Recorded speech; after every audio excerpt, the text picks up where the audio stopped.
Ich habe gerade eine Frage gelesen zu sicheren Browsern. Also ich kann dir schon sichere Browser nennen, aber eigentlich aus unserem Ansatz raus sind sie eben nicht sicher, weil sobald ich mich mit dem Internet verbinde, gehe ich schon davon aus, dass ich eine Schadsoftware drauf habe. Sobald ich eine Sekunde im Internet bin, weiß ich das schon, dass da Schadsoftware aktiv ist. Das heißt, mir geht es heutzutage gar nicht mehr darum, welchen Browser verwende ich, sondern Perspektive Ausland. Der Podcast für Unternehmer und Freiberufler, die es ins Ausland zieht. Egal ob Steuerplanung, Auslandsfirmengründung oder Lifestyle-Fragen. Hier geht's jede Woche zur Sache. Und hier sind deine Gastgeber, Daniel Taborek und Sebastian Sauerborn. Herzlich willkommen an alle, die jetzt schon hier bei uns im Webinar sind. Super, und ich nehme an, mich hört man auch. Einen wunderschönen guten Abend zusammen. Wir haben ein ähnliches Webinar ja schon mal gemacht. Es ist viel passiert.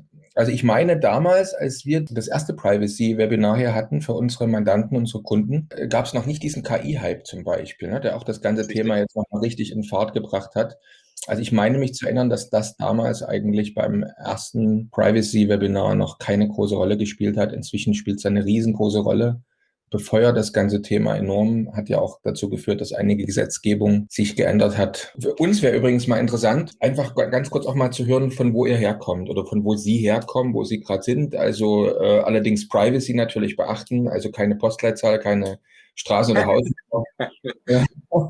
Aber ich sage mal, vielleicht die Stadt oder das Land ist ja relativ unproblematisch, ist für uns ganz schön. Also ich selbst werde jetzt auch meine Postleitzahl vielleicht nicht angeben, aber der ein oder andere, der uns von den Podcast Perspektive Ausland kennt, hat vielleicht schon mal gehört, wo ich mich überall rumgetrieben habe.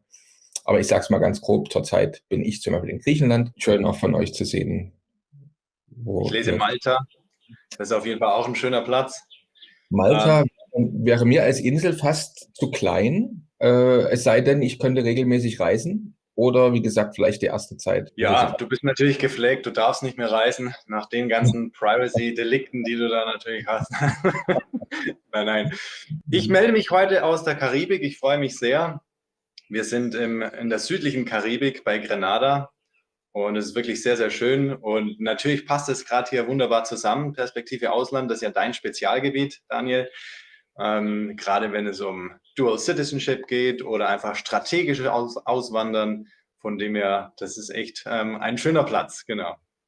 Absolut, ja. Das Thema ja heute Privacy und weder Bank noch Staat sollen mehr über mich wissen, als sie dürfen oder, Fragezeichen. Also ich vermute einfach, dass jeder, der jetzt hier im Webinar ist, das auch so sieht, wie das da im Thema ausgedrückt wird. Es ist ja so, wenn man jetzt das Thema Privacy sich anguckt, dann scheiden sich ja dort oftmals auch die Geister. Also dass überhaupt über das Thema Privacy mehr gesprochen wird oder Datenschutz, das haben wir dem Edward Snowden eigentlich zu verdanken.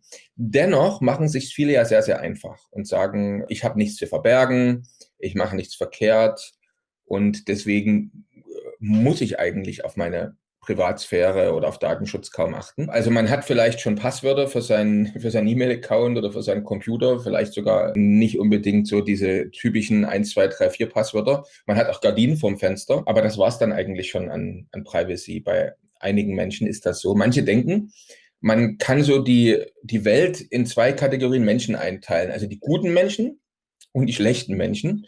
Und die schlechten, das sind sozusagen die Terroristen, die benutzen das Internet, um Bomben zu bauen oder andere kriminelle Sachen zu machen. Und dann gibt es die Guten, dazu gehöre ich jetzt, so denken einige ja. Und ich benutze das Internet nicht zum Bombenbauen. Ich lese Nachrichten, Aktienkurse, Filme. Meine Frau sucht vielleicht Rezepte im Internet. Also wir sind eine ganz normale Familie, wir bringen morgens unsere Kinder zur Schule, dann gehen wir zur Arbeit und so weiter und so fort. Also warum soll sich denn irgendjemand für mich interessieren? Ne?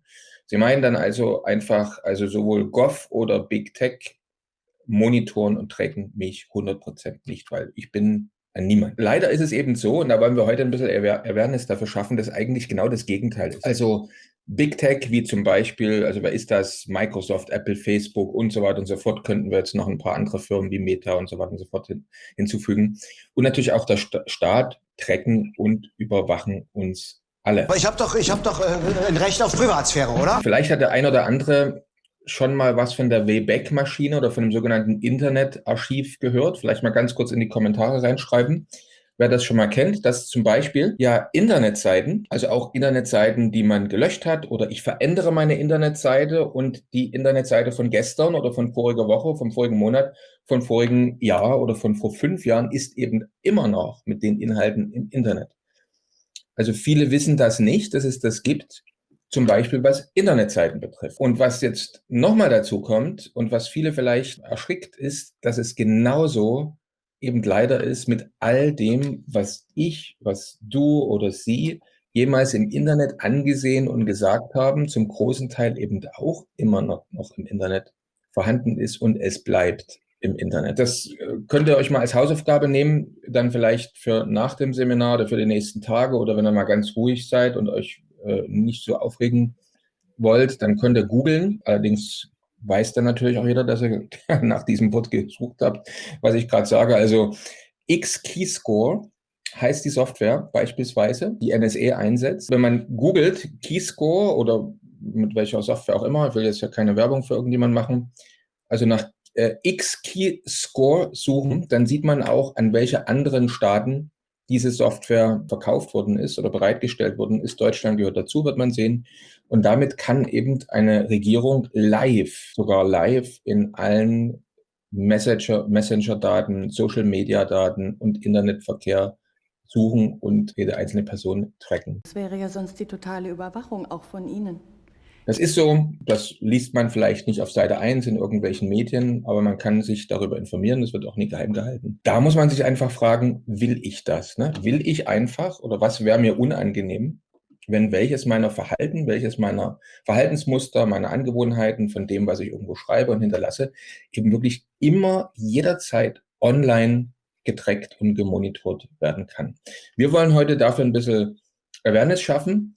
Übrigens fand ich ganz witzig, dass schon im Jahr 2009 der damalige Google-CEO, ich glaube Eric Schmidt war das damals, in einem Interview mal angesprochen wurde auf das Thema Privatsphäre, und es ging dabei ja darum, dass besonders Google ja relativ unschöne Schlagzeilen produziert hat, was eben Datenschutz betrifft, damals in dieser Zeit. Es wurde angesprochen auf das Thema Privatsphäre und hat folgenden Satz gesagt, und den könnte man heute fast so als Motto stehen lassen. Er hat gesagt: Wenn Sie etwas tun, von dem Sie nicht wollen, dass es andere wissen, sollten Sie es vielleicht am besten nicht tun. Soweit, wie gesagt, vom damaligen Google-Chef, und der muss ja wissen, zumindest damals aus damaliger Stand, was die alles wussten und was die alles tracken und für Informationen über Menschen sammeln. Wenn ich also nicht will, dass alles auffindbar ist und unvergessen bleibt im Internet. Wir reden, wie gesagt, hier schon lange nicht mehr nur davon, welche Internetseiten ich aufrufe oder welche E-Mails ich schreibe, sondern wir reden von komplexen Verhaltensmustern. Der Chris wird nachher noch mehr in die Tiefe gehen. Also wenn ich nicht will, dass das unvergessen wie in der Wayback-Maschine im Internet gespeichert bleibt, auffindbar ist, dann muss ich irgendwas tun. Warum übrigens? Ne? Also manche sagen ja auch, okay, was ist momentan erkenne ich kein Risiko für meine Person. Die sollen, selbst wenn sie meine Browser-Verläufe alle wüssten, meine E-Mails alle lesen könnten. Aber man muss auch mal ein bisschen in die Zukunft denken. Das heißt, ich weiß ja nicht, welche Regierung in ein paar Jahren das Land regiert, in dem ich wohne. Punkt 1. Zweitens, ich weiß nicht, in welchem Land ich vielleicht in ein paar Jahren wohne und welche Auffassung diese Regierung dann hat. Also welches meiner Verhaltensmuster heute zum Beispiel könnte mich eben noch in der Zukunft interessant machen, weil, wie gesagt, man sagt immer so schön, das Internet vergisst nichts. Deswegen mögen harmlose Informationen aus meiner heutigen Sicht eben mir doch in der Zukunft Probleme bereiten können. Wie gesagt, ich habe verschiedene Möglichkeiten, was zu tun. Das wird ein Thema sein heute in dem Webinar. Also eine ist zum Beispiel, dass ich mein Verhalten ändere, mein Verhalten anpasse. Und das sind kleine Dinge, die jeder von uns eigentlich ab heute Abend umsetzen kann. Das wird der Chris einige Denkanstöße heute geben. Und man kann das natürlich auch professionell angehen. Da gibt es wieder 2 Möglichkeiten. Entweder, wenn ich richtig professionell meinen Datenschutz, meine Privatsphäre gestalten will, kann ich mich selbst zum kleinen Profi machen. Ich kann also, da gibt es die Informationen, sind zugänglich, was man da machen kann, und dann kann ich mit einem entsprechenden Aufwand im Prinzip mir sozusagen mein Schutzsystem bauen. Oder, da wird der Chris was dazu sagen, ganz am Ende, man kann natürlich ein Template sozusagen, also ein vorgedachtes Paket wo ich jetzt nicht selber ein Profi sein muss, wo mich jemand an der Hand nimmt, dann auch relativ leicht, was mein Computer betrifft, mein Netzwerk betrifft, mein Telefon betrifft, umsetzen und anpassen. Und um all diese Themen geht's. Ja, also wir hatten gesagt, Verhalten verändern oder ich kann auch technologisch was tun. Darum wird es heute gehen. Es geht übrigens, und das möchte ich gerne am Anfang nochmal ganz klar zusammenfassen oder betonen, es geht immer nur darum, dass wir hier Anleitung geben wollen, eben nur diese Daten preiszugeben, die ich auch preisgeben muss. Also es geht nie darum, zu verschleiern, zu lügen, zu verstecken und jemanden, dem bestimmte Informationen zustehen, die verfälscht zu übergeben oder vorzuenthalten. Also wer einen Anspruch hat, bestimmte Daten von mir zu bekommen, der soll die bekommen, aber eben nur genau das, worauf er Anspruch hat. Das ist eigentlich die Zielstellung. Wir haben natürlich einige, ich habe das ja vorhin schon gesehen, also es kommt ja nicht jeder aus Deutschland und wir wissen, einige unserer treuen Zuschauer, Zuhörer sind entweder schon ausgewandert oder tragen sich vielleicht mit der Überlegung auszuwandern, den Wohnsitz zu verlagern oder auch vielleicht den Firmenstandort zu verlagern. Und auch dort gibt es einen sehr hohen Anspruch und einen begründeten Bedarf, Bedürfnisse, nicht alle Daten preiszugeben. Ich will das ganz kurz an einem Beispiel erläutern. Es geht immer darum, dass die Behörden einen gewissen Interpretationsspielraum haben. Also nochmal, es geht nicht darum, Dinge zu verschleiern oder falsche Informationen zu bringen. Aber es geht einfach so, dass zum Beispiel, nehmen wir mal ein typisches Beispiel, was auch viele kennen, Sebastian Sauerborn und seine Videos zum ganzen Thema Auswandern und erweitert beschränkte Steuerpflicht. Also gerade bei der Interpretation, ob ich noch in Deutschland steuerpflichtig bin und wie lange oder ab wann ich aus der Steuerpflicht wirklich austrete, das betonen wir immer wieder in unseren Videos oder Beratungsgesprächen, zählt eben nicht das Abmeldedatum beim Ortsamt. Und auch nicht einem Schreiben vielleicht dem Finanzamt gegenüber sage, ich bin jetzt nicht mehr in Deutschland, sondern eine ganze Menge andere Faktoren. Wer das genau nochmal wissen will, kann gerne hier reinschreiben in die Kommentare, dass er dann einen Link zu dem Video möchte. Das wird dann im Nachgang, wenn wir die Chatprotokolle auswerten, bekommt er auch noch diese Informationen. Aber ein Beispiel jetzt mal. Das Finanzamt hat also Interpretationsspielraum beispielsweise, um uns eine Rückkehrabsicht zu unterstellen. Würde beispielsweise die Tochter, die nicht so gerne mit ausgewandert ist, im Facebook posten, weil sie merkt, dass einige ihrer Freundinnen aus ihrer Schule in Deutschland sie jetzt einfach entfreunden.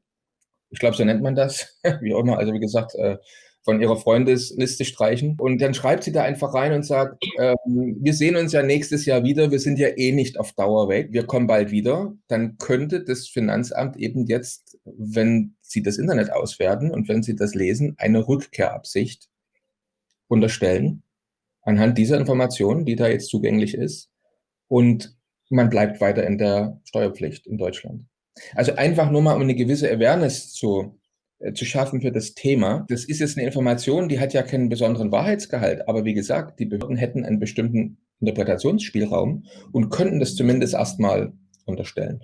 Und da könnte man, nur über dieses Thema könnte man übrigens jetzt eine Stunde nur ein Webinar machen, wo man überall aufpassen muss, mit welchen Informationen und mit welchem Verhalten man im Prinzip aus Versehen doch noch in der Steuerpflicht bleiben kann, obwohl man nicht mehr in Deutschland seinen Lebensmittelpunkt hat. Es ist ja ein Randgebiet, deswegen habe ich es einfach mal mit erwähnt. Tracking der Banking-App beispielsweise. Also jemand hat mir jetzt erzählt, er hat zum Beispiel ein Revolut Banking-App, hat es in Deutschland damals das Revolut Bankkonto eröffnet, ist jetzt nicht mehr in Deutschland, ist jetzt eine bestimmte, ist mal hier ein paar Monate da und ist jetzt zum Beispiel eine längere Zeit in einem bestimmten Land. Und plötzlich, das hat es also vorher in den letzten Jahren nicht gegeben, aber jetzt auch, weil dort eben auch neue KI- und Tracking-Software eingesetzt wird, bei Banken beispielsweise, erscheint dann plötzlich nach ein paar Monaten, wir haben festgestellt, dass sie zwar uns angegeben haben, dass sie in Deutschland wohnen, aber wir vermuten, dass sie sich eigentlich in einem anderen Land länger als 183 Tage aufhalten.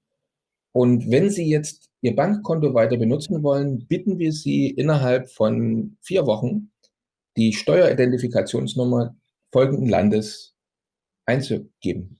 Und dann erscheint direkt in der Revolut Banking App, vielleicht mal kurz reinschreiben, wer von euch auch Revolut nutzt und das kennt oder was ihr sonst für Banking Apps vielleicht benutzt, aber bei Revolut weiß ich, dass es so ist.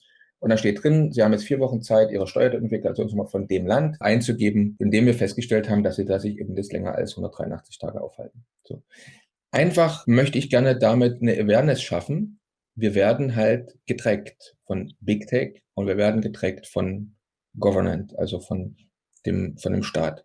Und die haben natürlich ein Recht dazu, weil wir haben dem ja zugestimmt. Irgendwo haben wir da mit Sicherheit mal auf eine Schaltfläche geklickt, haben gesagt, ja, sie dürfen das. Und hätten wir das nicht gemacht, hätten wir das Bankkonto nicht öffnen können, beispielsweise. Jetzt ist einfach die Frage, wiederum, möchte ich, dass jeder weiß, wo ich bin? Möchte ich, dass jeder weiß, was ich an welchem Ort der Welt tue? Oder möchte ich, dass nur derjenige das weiß, der Anspruch hat, das zu wissen? Das war mal so eine kleine Vorrede von meiner Seite. 2 Dinge, bevor ich jetzt dann gleich an den Chris auch weitergebe. Ihr seht doch wahrscheinlich jetzt meine PowerPoint noch. Da möchte ich einfach nochmal auf eine andere Sache hinweisen. Ich hoffe, ihr seht jetzt ja so einen Screenshot von der Webseite. Davon gibt es unzählige mittlerweile. Einfach nur mal so auch dort die Awareness zu schaffen. Also wir werden ja momentan überflutet von KI oder AI-Angeboten. Und manche sind echt toll und es macht irre Spaß, das eine oder andere auszutesten. Hier zum Beispiel sieht man jetzt so eine AI-Software, da kann man von sich selbst oder von irgendjemand anderes mal ein Video hochladen. Und es gibt auch Webseiten, da kann man nur einfach ein Tondokument hochladen und dann sagt die Software, derjenige lügt oder er spricht die Wahrheit. Sehr, sehr interessant, oder? Also, und das kann man kann mal damit rumspielen, da muss man nur aufpassen. Also überlege jetzt mal, wenn ich jetzt ein Video von mir selber, also wie leichtfertig die Menschen übrigens heute gerade bei solchen KI-Softwaren eben wirklich wieder Informationen preisgeben, die unermesslich umfangreicher sind, als man jemals in einer Google-Suche vorher von sich preisgegeben hat, einfach weil man dieses Spielzeug ausprobieren will. Ne? Und wie gesagt, ich bin selber also sehr verspielt, was so KI-Lösungen betrifft, aber ich baue mir da immer selber so eine gewisse Bremse ein und überlege, was mache ich da jetzt? Was schreibe ich da rein? Was lasse ich die tun? Oder welches Video oder Tondokument würde ich jetzt hochladen? Was von mir? Also dann gebe ich vielleicht schon wieder Preis im Hintergrund, wo bin ich und so weiter und so fort. Also gerade durch das Rumspielen mit KI-Software bekommt Big Tech, ich kann noch keine Zahlen nennen, aber ich denke, irgendwann wird mal jemand das ausrechnen, das 100-fache, 1000-fache oder 10.000-fache an Privatinformationen über die Menschen, die halt mit dieser Software rumspielen. Interessant ist übrigens auch hier wieder, wenn man da, in dem Fall habe ich mal die KI selber gefragt, also in dem Fall Microsoft Copilot, wer nutzt denn solche Software, wie wir gerade hatten, also wo man einfach mal Tondokumente, zum Beispiel eben Mitschnitt eines Telefonanrufs hochladen kann. Und dann sieht man eben hier, also diese Systeme werden natürlich von Strafverfolgungsbehörden benutzt und natürlich auch von allen, die irgendwas mit Geld zu tun haben, ne? Zum Beispiel eben, wenn es um Geldwäsche geht, Betrug geht, Banken und so weiter und so fort. Ne? Übrigens auch, wird hier gesagt, einfach Systeme, die unwillkürliche Augenbewegungen beim Sprechen auswerten. Auch eine Sache, die man hier wiederum sieht, mittlerweile weltweit haben wir immer mehr Kameras, die da aufgebaut werden und Menschen überwachen. Und interessant ist, das ist jetzt mal ein Bild aus China, mir liegt jetzt leider kein Bild aus Deutschland vor mit dieser Brisanz, aber wenn man hier sieht, da wird also ein Mensch erkannt, da am linken Bild, und der ist von hinten zu sehen, nicht von vorne. Also es geht hier um keine Gesichtserkennung. Die Systeme funktionieren mittlerweile so, dass sie die Bewegung analysieren. Und rechts sieht man jetzt alle Informationen über diesen Menschen. Also sein Name, sein Geburtsdatum und was auch immer das System eben für Informationen hat. Wir denken immer noch, Gesichts- und Fingerprinterkennung ist das. Mittlerweile sind die Systeme eben so gut, dass sie das Bewegungsmuster erkennen. Rechts sieht man übrigens mal das ist eine Moderatorin eines deutschen Fernsehsenders, die auf den Messestand der Firma gegangen ist, die eben genau dieses System entwickelt. Und dann hat man ja gesagt, okay, versuch doch jetzt dieses System mal zu betrügen und verstell deinen Gang. Also zieh dein Bein hinterher, lass deinen Arm hängen oder irgendwas. Also die Leonie hat es nicht geschafft. Also sie ist da gehumpelt, hat ihr Bein schleifen lassen. Das System braucht 2 Schritte, um einen Menschen zu erkennen. Und wie gesagt, all das passiert eben durch eine immense Menge von Daten, die mittlerweile über uns gespeichert sind. Die Frage ist wiederum, wie viel Daten möchte ich eben von mir preisgeben? So, jetzt muss ich Schluss machen, weil eigentlich ist es ein Chris seine Bühne. Entschuldige, Chris, dass ich jetzt so viel das ist doch alles wunderbar. Das ist, was du gesagt hast, das kann ich nur unterstreichen und das stimmt. Und es ist durchaus sehr bedenklich, sagen wir es mal vorsichtig. Ne? Ja, so ist das. Übrigens, das am Ende mit der KI war ein kleiner Auszug aus einem Vortrag, den ich in Zürich halten werde. Am 8. und 9. Juli haben wir ein Event in Zürich. Das ist die Wiederholung unseres Events in London. Und da geht es mal nur um das Thema Gefahren durch KI. Also das Thema ist so komplex und man braucht alleine, was KI-Lösungen betrifft, eben so eine Awareness, um zu sehen, was muss ich vielleicht sogar an KI und AI benutzen für mich, um zu überleben in meiner Branche. Aber auf der anderen Seite, wie kann ich mich schützen? Also wie kann ich sorgsam damit umgehen? Da wird es dann, wie gesagt, auch in Zürich gehen. Vielleicht werden wir auch mal hier an der Stelle ein Webinar noch anbieten, nur zum Thema KI und AI, eben aus diesem Awareness- und Sicherheitsaspekt. So, das ist das, worum es heute geht. Also der erste Punkt ist generell nochmal so ein bisschen die Awareness zu schaffen. Da wird der Chris jetzt gleich drüber sprechen.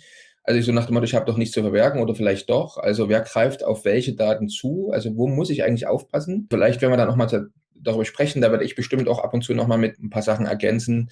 Also welcher Schaden kann mir heute oder morgen entstehen durch die Daten, die ich da an andere verliere? Und wir werden auch mal darüber sprechen, was hat sich in den letzten 12 Monaten verschärft, weil es sind ein paar Dinge passiert, die sehr, sehr bedenklich sind und die es noch viel wichtiger machen, eben aufzupassen.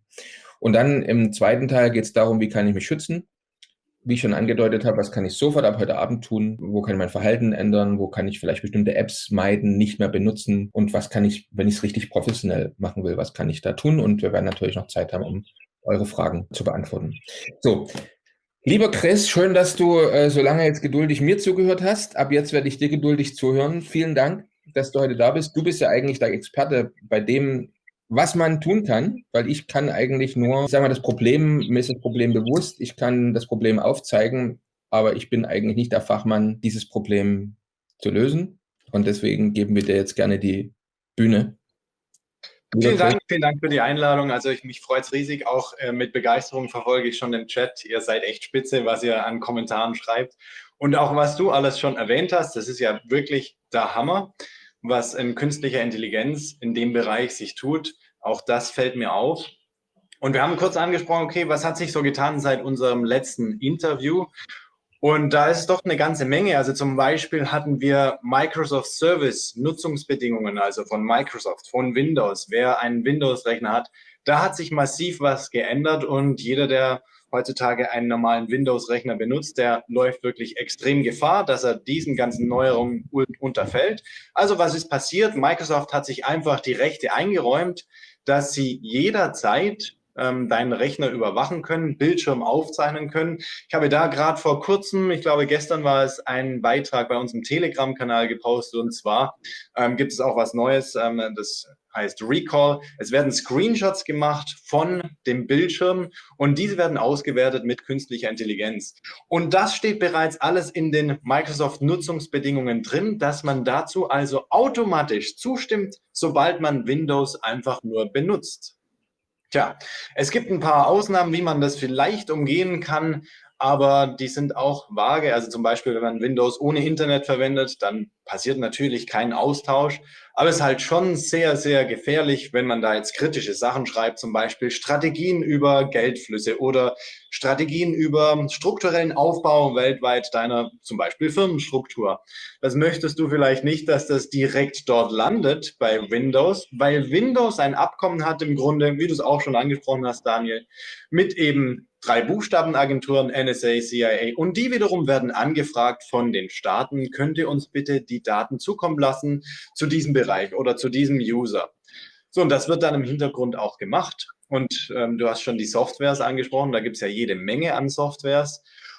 Und was da sich dann wieder im Hintergrund tut mit der künstlichen Intelligenz, die ja auch zur Verfügung steht, was dann ausgelesen wird. Also es werden deine Sachen am Windows-Rechner jetzt nur als Beispiel gemonitort, aufgezeichnet anhand von Screenshots, von Bewegungen, von Kommentaren. Es wird analysiert. Und wenn du dementsprechend Sachen machst an deinem Rechner, die also gegen die Regularien sind von den Nutzungsbedingungen, und da steht im Grunde auch drin, dass das sehr schwammig interpretiert werden kann. Das heißt auch von dritter Seite, wenn mal das jemandem nicht gefällt, dann wird halt einfach Microsoft angefragt, könnte da mal eingreifen. Und dann kann dein kompletter Rechner, dein kompletter Windows-Microsoft-Account einfach eliminiert werden. Du kannst den Rechner nicht mehr starten, du kommst in deine Konten nicht mehr rein. Kein Skype, kein Outlook, kein OneNote, alles was oder Xbox, was du auch einfach in der Microsoft-Welt zum Beispiel hast. Möchte man sich so abhängig machen? Wir natürlich nicht. Deswegen versuchen wir überall dort einfach das zu vermeiden, kein Windows zu nutzen. Und wenn, dann nur ganz gezielt schön abgekapselt nur eine Aktivität dort zu machen, die unbedingt sein muss. Zum Beispiel, manche brauchen das, um Videos zu schneiden, Adobe Suite. Oder manche brauchen unbedingt, können mit LibreOffice nicht arbeiten, brauchen die Microsoft Office Suite. Dann verwende ich nur das speziell dort und mache das an einem Rechner, der also wirklich isoliert ist von Internet, und ich kann trotzdem die Sachen eben dort benutzen. Aber ich versuche hauptsächlich Windows wirklich heutzutage zu vermeiden. Und das ist ein Riesenthema, weil ja ganz viele Unternehmen darauf aufbauen. Also Abrechnungssysteme, CRM-Systeme. Ich sehe, da wird eine Hand gehoben. Ich möchte gerne nochmal meinen Senf dazugeben jetzt. Ja, sehr gerne. Gerne zur Awareness nochmal was. Einfach unterstreichen. Ich weiß gar nicht, ob das jetzt zu schnell ging oder ob das jeder mitbekommen hat. Also wir haben ja diesen Digital Service Act, das heißt diese neue Regulierung der EU. Und aufgrund dessen, das habt ihr alle gemerkt, weil nämlich nachdem diese neue Gesetzesgebung da verabschiedet wurde, eigentlich noch bevor sie in Kraft getreten ist, haben fast alle Big Tech-Unternehmen euch irgendwann mal eine E-Mail zugeschickt und haben gesagt, ihr müsst unsere neuen allgemeinen Geschäftsbedingungen akzeptieren. Und das musste man machen, weil sonst konnte man die Software nicht mehr weiterverwenden.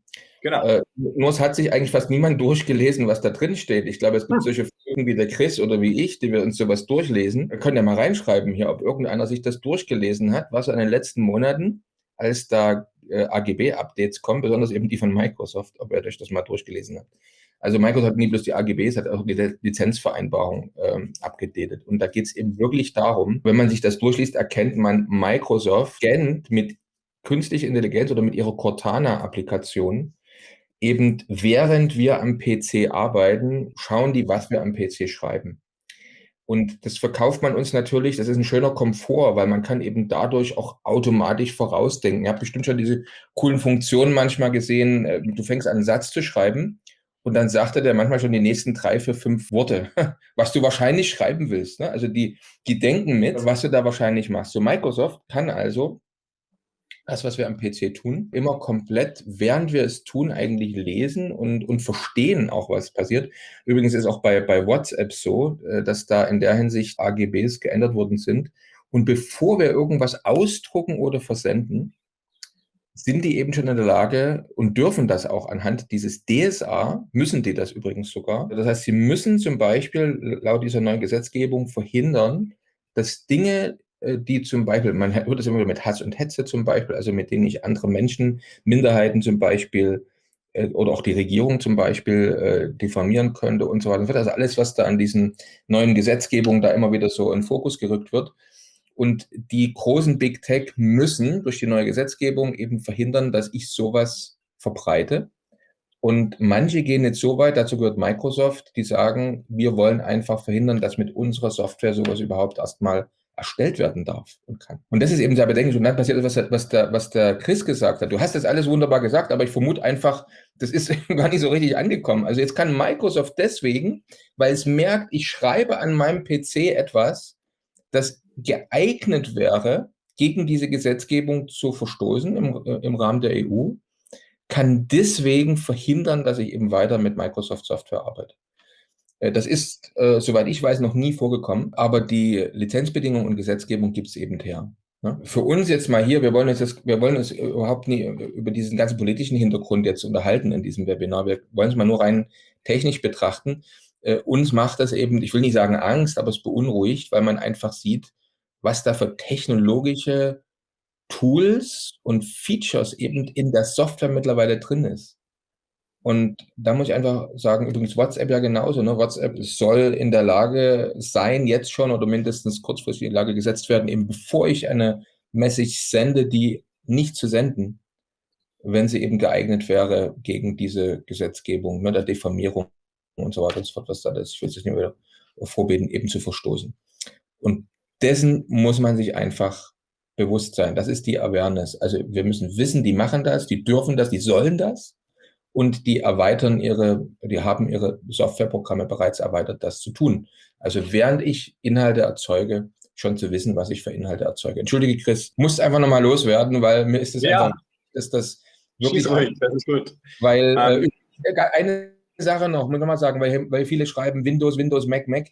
Total interessant. Die Software, die Regierung benutzen, um ich will nicht sagen, uns auszuspielen, sondern zu unserem Nutzen und Schutz, so wie Sie ja sagen, zu überwachen. Danke übrigens, jemand hatte den Namen dieser Software auch schon hier in den Chat reingeschrieben. Die ist übrigens, läuft nicht auf Microsoft, die läuft auf Linux.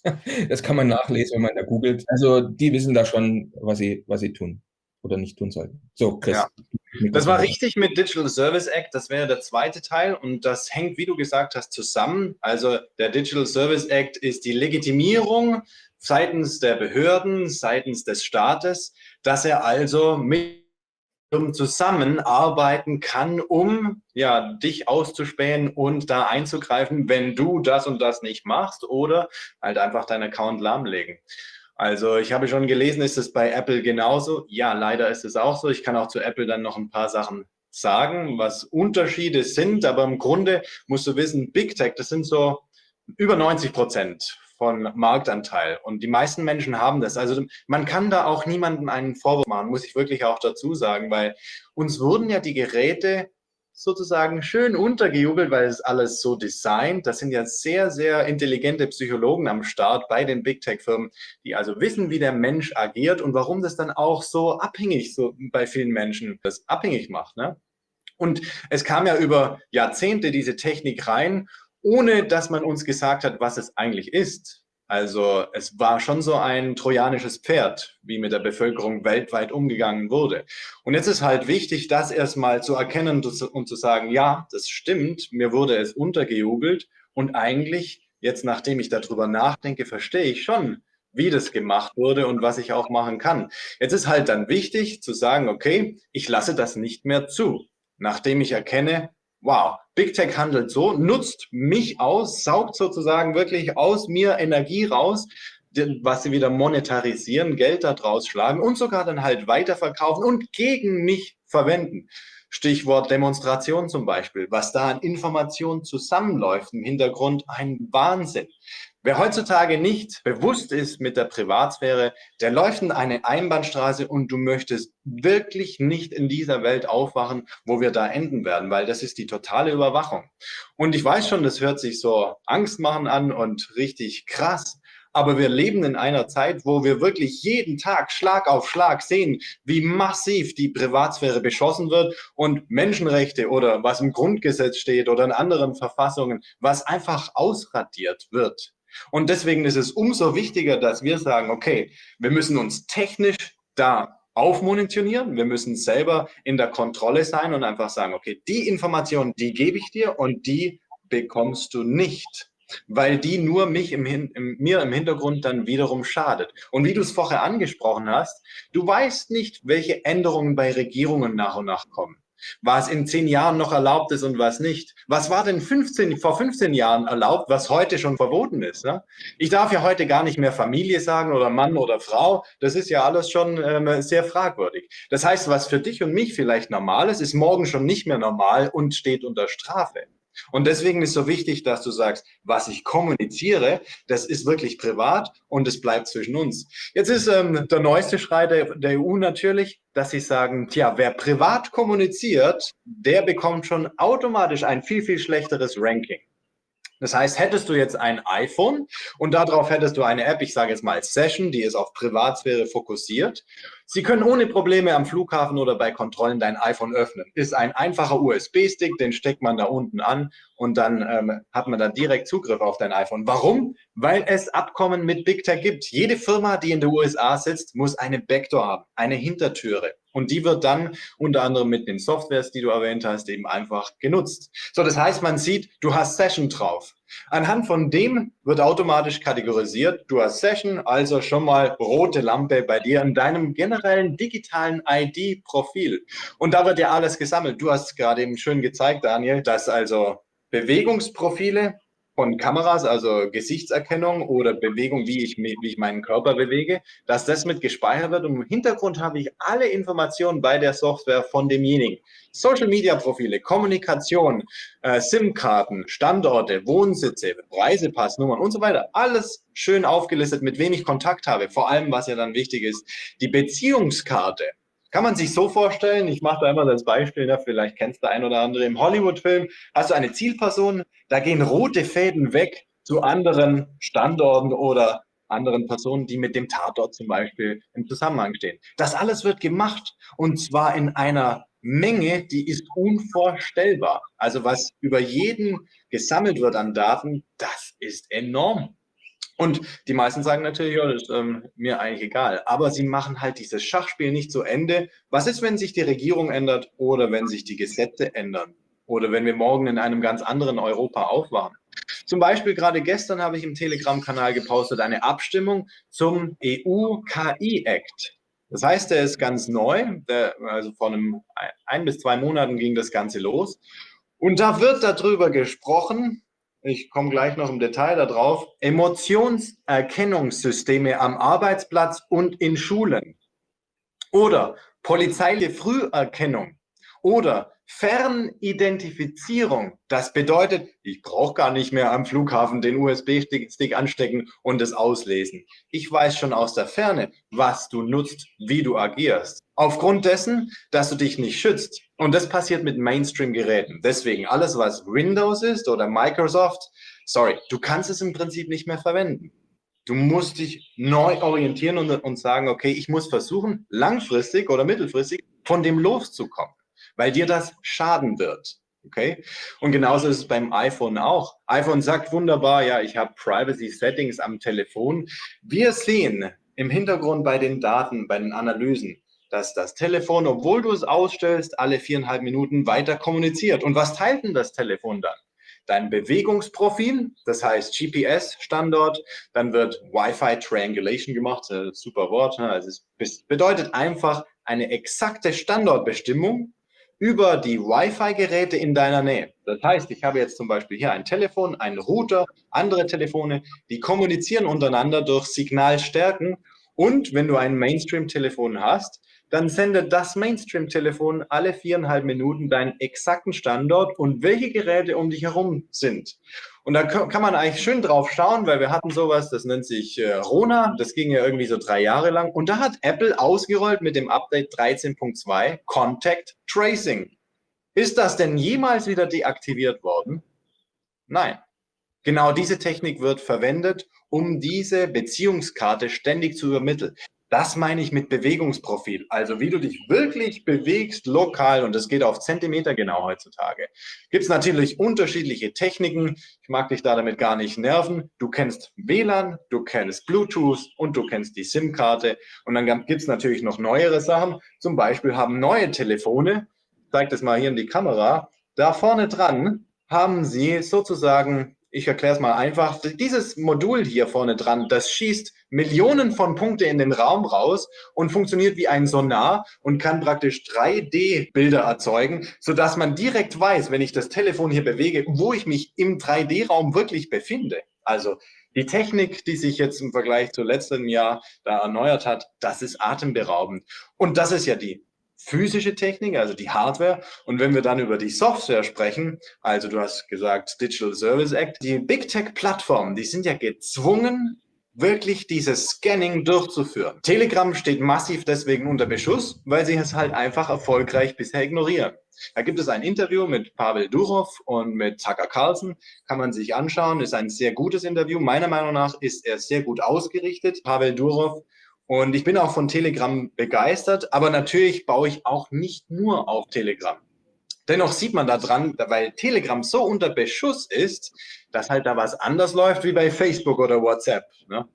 Okay, so, also Digital Service Act zwingt die Big Tech-Plattformen genau das umzusetzen. Und was bedeutet das? Es werden deine Nachrichten bei WhatsApp oder bei FaceTime oder bei deinen E-Mails, die du auf deinem Telefon hast oder an deinem Rechner, schöner Windows-Rechner, das alles wird durchscannt, Wort für Wort.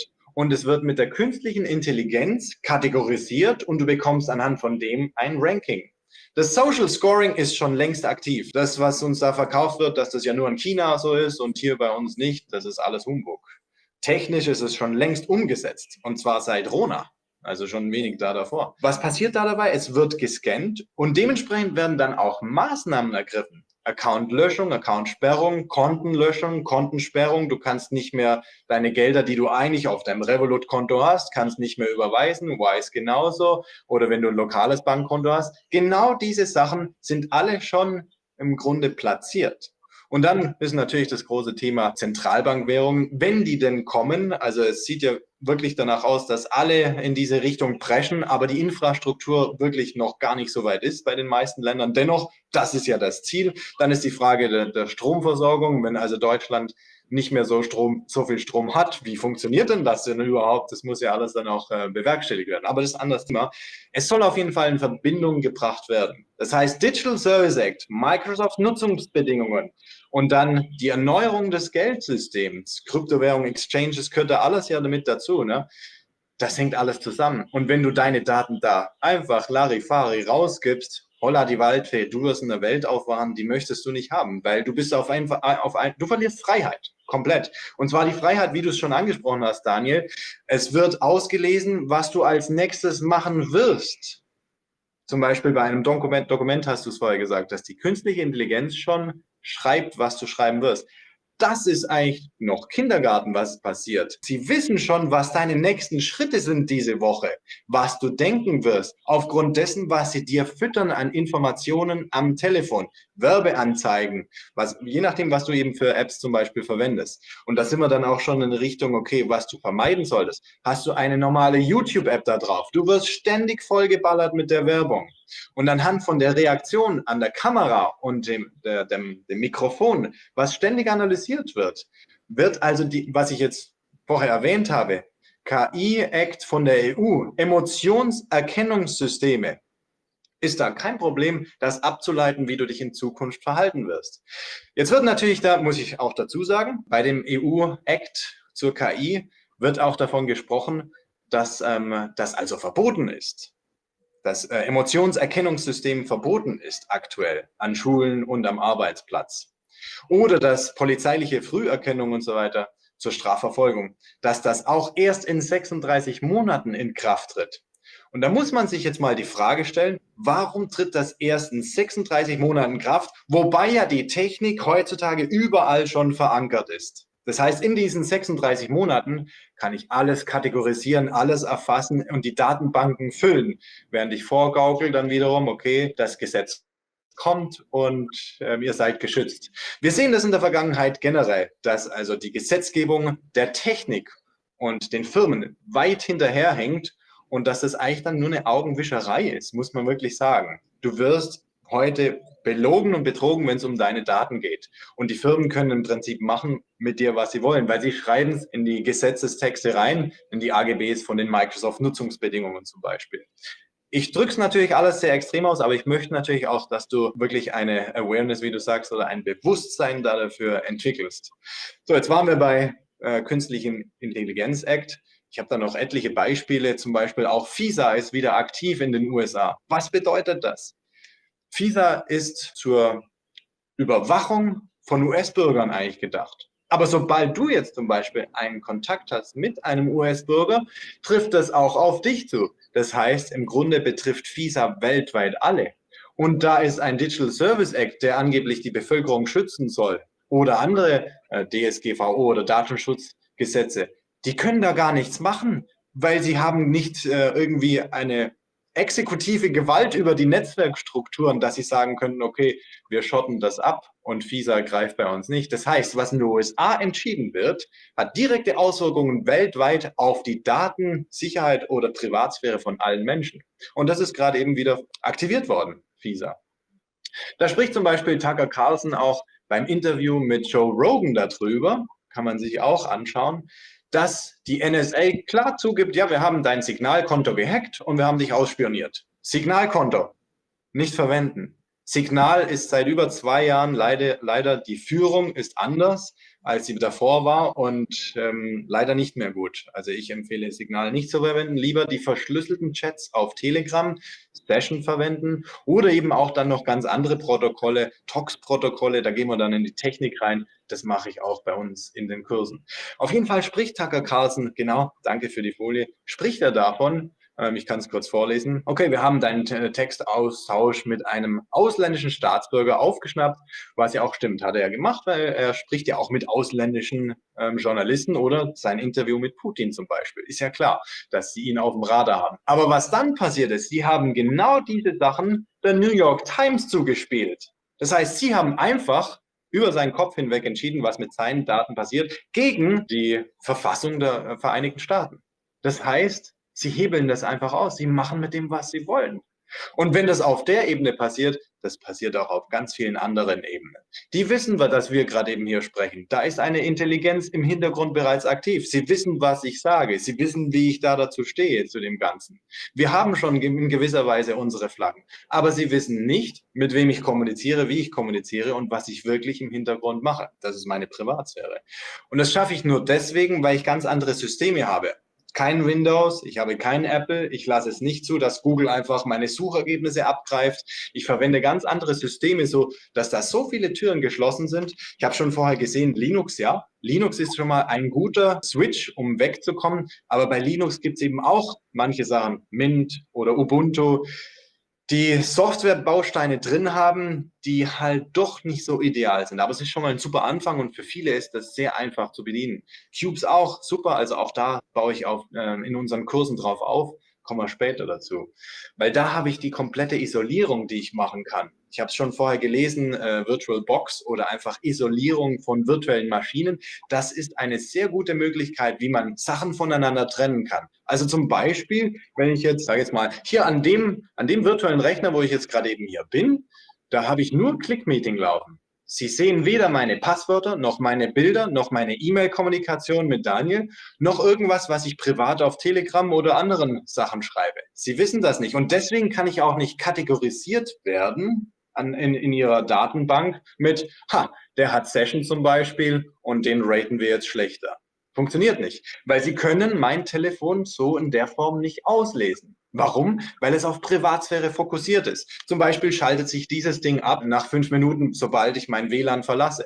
Das heißt, Wi-Fi-Scanning, was also für die Beziehungskarte verwendet wird, um diese zu erstellen, funktioniert gar nicht in der Form, weil das aus ist. Und da brauche ich Betriebssysteme, die genau das unterstützen. Deswegen Privacy Phone. Da gibt es eben noch viel, viel mehr Vorteile als nur Wi-Fi abschalten zum Beispiel automatisch, sondern auch, wenn ich da jetzt zum Beispiel am Flughafen reise und die versuchen da einen USB-Stick anzustecken, die haben keine Chance, das Ding so aufzuknacken. Das ist ein richtiger finanzieller Aufwand, dass sie da reinkommen. Das heißt, wir versuchen einfach überall Hürden aufzubauen, die es dann demjenigen wirklich schwer machen und ihn ermüden, da durchzukommen.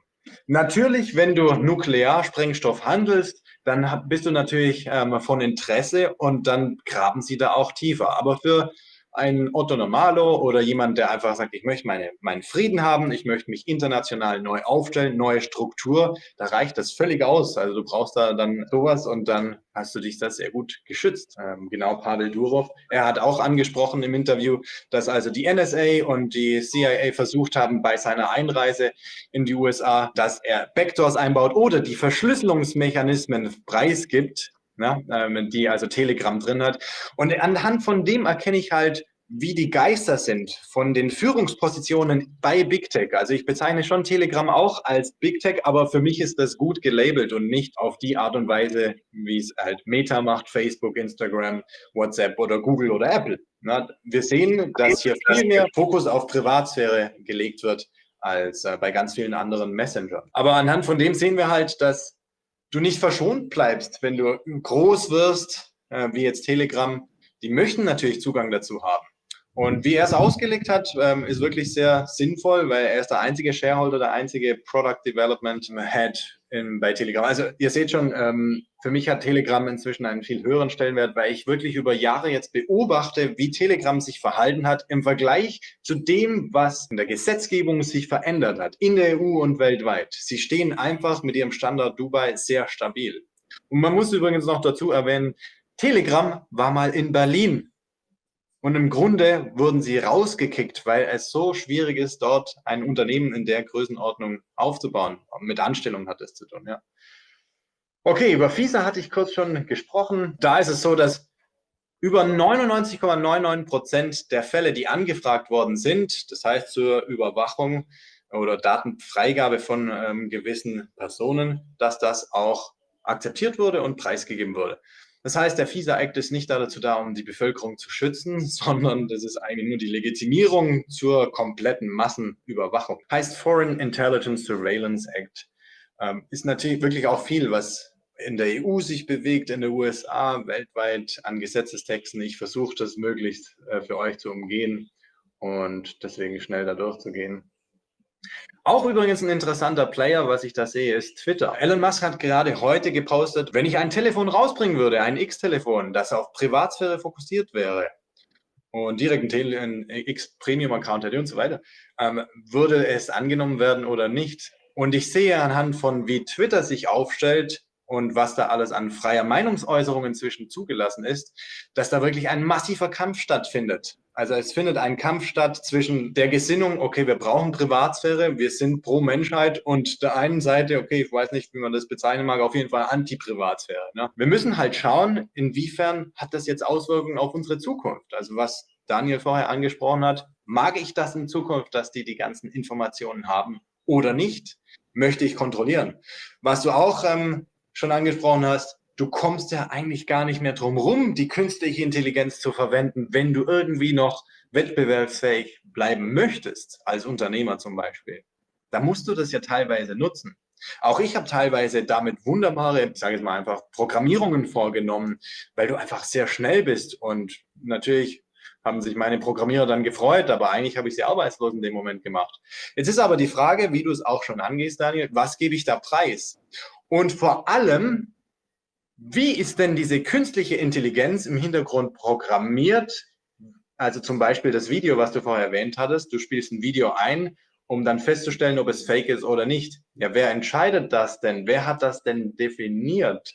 Und ich stelle da fest, dass zum Beispiel ganz viele Unwahrheiten auch bei der künstlichen Intelligenz vorherrschen, gerade wenn es um Dinge geht, die halt einfach kontrovers sind. Zum Beispiel, wie war Rona? Was ist da wirklich abgelaufen? Funktionieren Impfstoffe oder nicht? Oder alles, was eben einfach sehr kritisch ist. Da sehen wir nur einen Schlag von Programmierung bei der künstlichen Intelligenz. Und da sehe ich schon, dass also die Bevölkerung auch weiterhin so konditioniert werden soll, um nur diese Information zu haben und nicht die kritische, sich selber mit vielen Dingen zu beschäftigen. Also ich würde halt einfach immer vorsichtig sein, wenn jetzt da ein Ergebnis kommt, das ist ein Fake-Video oder das ist eine Falschinformation, wie du es eben auch schon gesagt hast, Hass und Hetze, Falschinformation. Nein, da gibt es die Thinktanks, die definieren, was Falschinformation ist. Und wenn ich dann sage, ich finde es sehr sinnvoll, wenn ein Kind möglichst lange also Mutter-Kind-Bindung zum Beispiel halte ich für sinnvoll, das ist eine Falschinformation, dann werde ich also gelabelt. Obwohl es doch logisch ist, ne? Dass also viele Dinge, die halt politisch aktuell sich bewegen, auf Naturgesetzen basieren, wo man einfach nicht dran rumrütteln kann. Und wenn das dann als Fake News gilt oder kategorisiert wird, ja, ich möchte mich schon darüber austauschen können mit Daniel zum Beispiel und möchte sagen können, okay, das ist meine Meinung, das ist deine Meinung und so weiter. Das brauchen wir ja in einer Gesellschaft, um überhaupt wirklich eine Freiheit oder eine Erfüllung zu erfahren. Wenn man uns das alles wegnimmt, die Privatsphäre, was bleibt denn dann wirklich von den westlichen Werten noch übrig? Wo ist da die Freiheit? Deswegen, die müssen wir uns selber einräumen. Wir müssen das selber uns zurückholen, diese Privatsphäre. Und deswegen muss sich da jeder drum kümmern. Ich gehe jetzt einfach schnell noch weiter drüber. Ich hatte das Thema schon genau. Wi-Fi-Scanning, Bluetooth-Scanning, Auslesen von Chats. Ist ja auch interessant. Es wird ja offen zugegeben, dass also WhatsApp wirklich komplett offen ist und in Echtzeit überwacht wird, auch von deutschen Behörden, gar kein Problem, da Einsicht zu nehmen. Und natürlich wieder Verbote und so weiter gelten da angeblich, aber technisch gemacht werden. Geht halt schon ganz viel. Natürlich nicht die normale Polizei, sondern da gibt es ja auch Behörden, die wieder drüber stehen. Ich spreche von denen. Ne? Dabei zeigt sich, dass WhatsApp und iMessage von Apple zu jedem Diensten gehören, die am häufigsten Informationen an die Behörden übergeben. Nur mal Relationship Mapping, genau. So, und was kannst du jetzt eigentlich da machen? Was ist am sinnvollsten? Erstmal das Zulassen, den Gedanken, dass dir was untergejubelt wurde und du selber jetzt aktiv werden musst. Wenn dir das zu viel ist, dann machst du es einfach weiter wie bisher, aber dann änderst du halt leider nicht so gut. Wenn du sagst, okay, ich akzeptiere das, ich muss da was ändern, dann schaust du dir die Hardware an, das heißt das Gerät, das Betriebssystem, die Programme, die du verwendest, also jedes einzelne, gehen wir durch. Und dann auch deine Aktivitäten im Internet, über die Daniel zum Beispiel gesprochen hat. Wie verwendest du Sachen? Was gibst du von dir preis? Was nicht? Was schreibst du noch in einer SMS und was nicht? Ich nenne es den Privacy-Wächter, der einfach aktiv nach und nach übersieht, wie du da handelst. Am Anfang ist es natürlich zäh, da so einen Muskel zu trainieren. Aber nach und nach ist es so im Alltag drin, machst du dir gar keine Gedanken mehr. Bei Daniel ist das zum Beispiel auch schon voll drin. Du schaust ja drauf, okay, was tue ich da? Du hast ja übrigens auch ein ganz gutes Beispiel. Kannst du das nochmal vielleicht erwähnen, was du mir letztens im Vorgespräch erzählt hattest, wie dein LinkedIn-Profil blockiert wurde oder was da war? Also ich kann es nochmal für diejenigen, die es noch nicht im Teaser zum Webinar gesehen haben, erzählen. Also ich war in einem Land in Asien, was halt mittlerweile ein böses Land ist und auf der Sanktionsliste steht. Damals, als ich da unten war, als ich da hingezogen bin und für eine deutsche Firma tätig war, auch für die Außenhandelskammer, war es noch kein sanktioniertes Land. Und wir haben dort für amerikanische Firmen und auch für deutsche Unternehmen im medizinischen Bereich ein Unternehmen aufgebaut. Wir haben Produkte importiert und wir hatten Mitarbeiter zu trainieren. Wir haben dann also ca. 30 Mitarbeiter gehabt und die mussten alle geschult werden. Und ich hatte einen Schulungsaccount und habe an irgendeinem Tag in meinem LinkedIn-Profil das Land genannt, in dem ich zurzeit tätig bin für das Unternehmen. Also einfach mal abgedatet mein LinkedIn-Profil. Und am nächsten Tag waren meine Schulungsaccount bei dem US-amerikanischen Hersteller gesperrt, automatisch. Und da habe ich gedacht, was passiert hier? Was kann ich hier tun? Habe da angerufen und gesagt, es tut uns leid. Also Sie sind da geredflaggt worden, weil dieses Land steht mittlerweile auf einer Sanktionsliste. Und zwar nicht für Medizinprodukte, sondern für irgendwelche anderen Produkte. Wir können da überhaupt nichts machen. Wir können den Account auch jetzt nicht wieder aktivieren. Nehmen Sie doch einfach mal aus dem LinkedIn-Profil das Land wieder raus oder irgendwas. Und vielleicht kriegen wir es dann wieder hin. Und ich musste also dann wirklich mein LinkedIn-Profil wieder anpassen, musste dann dieses Land, in dem ich damals gewohnt habe, entfernen, habe irgendwas Neutrales reingeschrieben. Und nach ein paar Tagen konnte ich in der Tat wieder meine Schulung fortsetzen da und wieder auf die es war nur Marketinginformation. Ne? Ja, so war das damals. Auf jeden Fall sehr interessant und gravierend, ne? Weil, wenn du jetzt wieder dran denkst, hatte ich auch schon erwähnt bei unserem Gespräch, du brauchst zum Strukturaufbau weltweit ein LinkedIn-Profil, zum Beispiel für die US-LLC oder für andere Dinge. Und dann ist das auf einmal weg. Dann bist du wieder im Stress. Ja, okay, dann mache ich ein neues Profil. Aber da habe ich ja wieder mein altes Bild. Das wird wieder gescannt mit künstlicher Intelligenz, eine neue E-Mail-Adresse. Okay, aber irgendwie bringen sie es in Verbindung. Das heißt, ich kann halb oder gar kein Profil mehr erstellen bei LinkedIn jetzt. Und das heißt, ich muss da dann wieder ackern. Das ist der Stress, der auf einen dann einprasselt. Ne? Auch bei den Bankkonten, wenn da irgendwas dann zum Beispiel geblockt wird oder was auch immer. Allein nur aufgrund des Verhaltens. Ne? Und jetzt weißt du es und du achtest ja in Zukunft drauf. Ne? Was sind Lösungen? Also zum Beispiel Gespräche über Voice-over-IP. Also Voice-over-IP bedeutet einfach zum Beispiel über Messenger zu machen. Telegram, das verwenden zum Telefonieren, anstelle alles über die SIM-Karte zu machen, über Telefonnummer. Geht natürlich nicht für alle, das verstehe ich schon. Bei Unternehmern, die müssen per Telefon erreichbar sein. Aber man kann sich darauf fokussieren, was du preisgibst. Das würdest du auch in der Zeitung jetzt sagen oder so wie ich jetzt hier öffentlich, würde ich alles so sagen. Das heißt, das kann ich auch jetzt zum Beispiel bei WhatsApp schreiben. Aber wenn es darum geht, um Strategie, Finanzen oder einfach meine Privatsphäre, dann versuche ich wirklich einen sicheren Messenger herzunehmen. Gibt es Telegram oder eben auch andere, aber das ist einer. Telefon zu Hause lassen ist ja natürlich auch ein guter Tipp. Haha. Funktioniert schon, aber nicht immer. Und einfach einen kleinen Tipp, ja nicht immer an der Technik zu hängen. So. Vor allem Betriebssystem ändern. Also was ich erzählt habe, ich mache da immer die Pyramide. Unten dran haben wir die Hardware. Die muss oft ausgetauscht werden, damit ich überhaupt unser Privacy-Betriebssystem da drauf installieren kann. Das brauche ich, damit wirklich die ganzen Türen geschlossen sind. Das telefoniert nicht alle 4,5 Minuten heim. Das nimmt nicht alle anderen Geräte auf hier im Raum. Das hat einfach schottendicht und isoliert alle Apps zum Beispiel nochmal separat. Das heißt, wenn ich da jetzt eine App drauf habe, die hat viele Tracker. Jede App zum Beispiel, die du im Google Store oder App Store siehst, die hat Tracker hier mit drin. Und die zeichnet auf, was hast du denn sonst noch auf deinem Telefon? Welche anderen Apps nutzt du? Wie nutzt du sie? Wann nutzt du sie? Was machst du da drin? Welche Bilder hast du da freigegeben? Darf ich die auch haben? Das heißt, das wird alles zusammengepackt und in deinen Rucksack reingeschmissen. In Zukunft läufst du mit dem Rucksack rum, man erkennt also dein Bewegungsprofil am Flughafen, gleicht es ab mit der ID-Nummer von deinem Telefon. Aufgrund dessen, dass man Fernidentifizierung macht, hat man direkt alle Informationen, die du da kommunizierst, was du suchst, was du recherchierst, wie du deine Strukturen aufgebaut hast. Das heißt, es ist ein kompletter Rucksack. Das ist so eine Riesenidentität, du bist dir dessen nicht mal bewusst, dass du das verkörperst in der Physik, im realen Leben. Also das heißt, digital ist das alles noch viel, viel größer. Sichere Messenger, Sensoren kann man teilweise abschalten, das kannst du an einem Android zum Beispiel, kannst du in den Entwicklermodus reingehen und schauen, nach Sensoren abschalten, dann kannst du Mikrofon, Kamera gezielt abschalten mit den Kacheln oben. Und beim Apple-Telefon, es gibt schon manche Sachen, also zum Beispiel könnte man eine Firewall einbloggen, dass manche Apps nicht ins Internet dürfen, aber es ist halt so, dass am Bildschirm mitgelesen wird und das übertragen wird. Wie ich es vorher erwähnt habe, beim Windows zum Beispiel Screenshots gemacht, die mit künstlicher Intelligenz analysiert werden. Da gibst du dann zum Beispiel nur noch eine braune Tasche und in einem Text steht nicht mal braune Tasche, sondern nur anhand von einem Bild wird erkannt, dass eine braune Tasche du suchst und schon kommt die auf deinem Bildschirm. So funktioniert es bei Windows. Aber du kommst beim Apple-Telefon nicht drum rum, weil Apple das so reingebrannt hat, die Überwachung, die kann ich nicht abschalten. Das ist halt wichtig zu wissen. Das heißt, langfristig muss ich vom Apple-Telefon so oder so loskommen.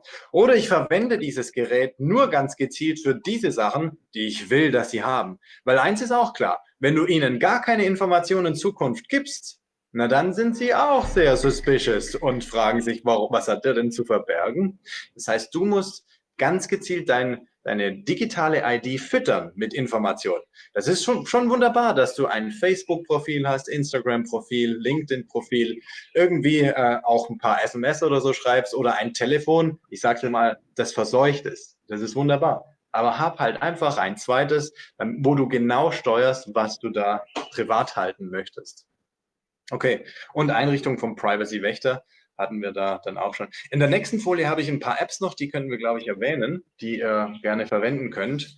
Also gerade Session zum Kommunizieren, da brauchst du zum Beispiel keine Telefonnummer. Bei Signal, bei Telegram, bei WhatsApp, da brauchst du überall Telefonnummer. Warum? Die ist gekoppelt an deinen Reisepass. Die ist gekoppelt an deine Identität.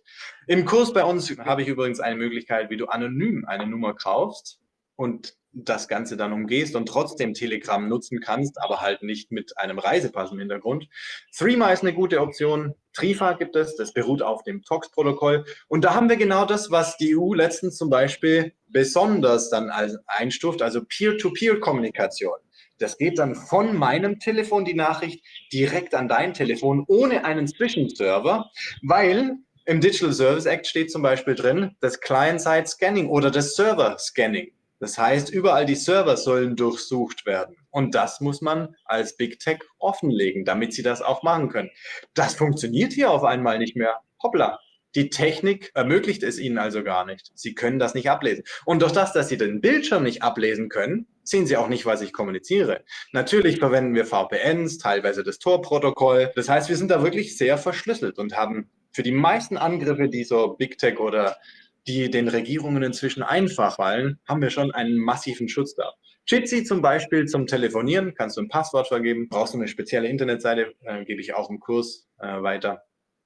Und kannst Videotelefonate dann machen. Das heißt, du kannst wegkommen von FaceTime zum Beispiel. Auf der nächsten Folie haben wir zum Beispiel die Telefone, die wir haben. Wir haben verschiedene Modelle, kannst du dir raussuchen, je nach Leistung, Kamera, Auflösung. Das hier zum Beispiel hat ein 4-faches Zoom-Objektiv. Manche sind ja sehr affin für Bilder oder für Fotografie. Und wenn du sagst, okay, ein einfaches reicht mir auch, dann ist es auch wunderbar. Aber die Telefone müssen halt speziell auf die Privatsphäre abgestimmt sein. Und deswegen machen wir das auch. Deswegen gibt es Privacy World, weil das in sich ein geschlossenes System ist, wo Big Tech nicht einfach angreifen kann. Du entscheidest komplett selber. Und du kannst alles weiter nutzen im Grunde, was du bisher hast. Ja, also wenn du sagst, ich habe WhatsApp, aber ich brauche das für mein Unternehmen, dann machst du das einfach so, dass du, also zum Beispiel hier, na, sieht man das?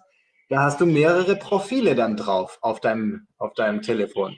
Dann sagst du einfach, okay, WhatsApp gebe ich in ein anderes Profil und das eine Profil ist wie bei Windows, also es sieht nicht, was das andere Profil an Installationen drin hat und ist abgekapselt. Das heißt, du schützt deine anderen Dinge.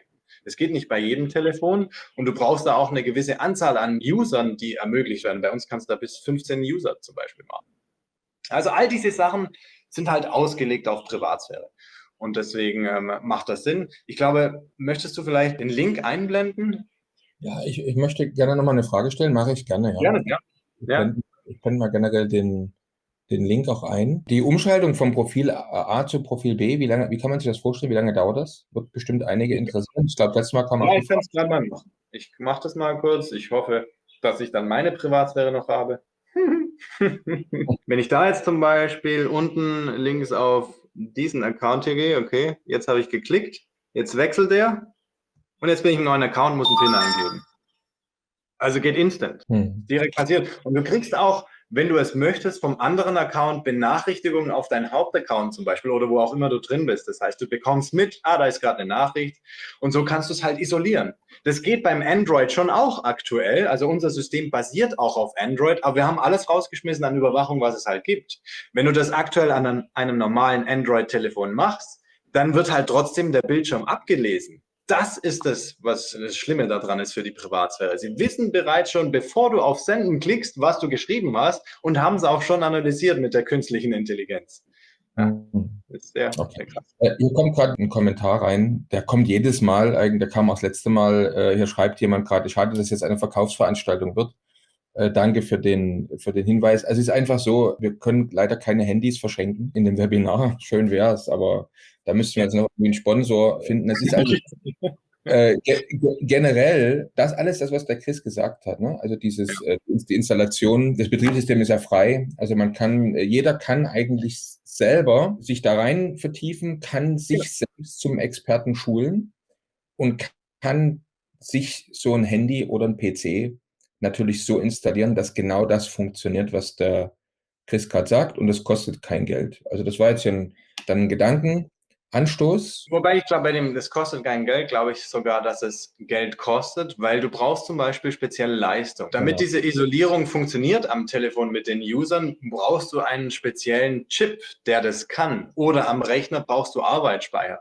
Und wenn du dann einen ganz normalen Rechner dir zulegst, dann hast du halt wieder ein BIOS drauf und du hast Intel mit drin und die Intel Engine und die überwacht halt alles. Also musst du wieder ganz unten ansetzen und brauchst einen Laptop, wo auch das wieder befrei ist. Drum haben wir inzwischen Laptops. Aber klar, du kannst es schon selber machen. Nur für mich hat die Arbeit so ungefähr 6 Jahre gedauert, an dem Stand zu stehen, wo wir jetzt heute sind.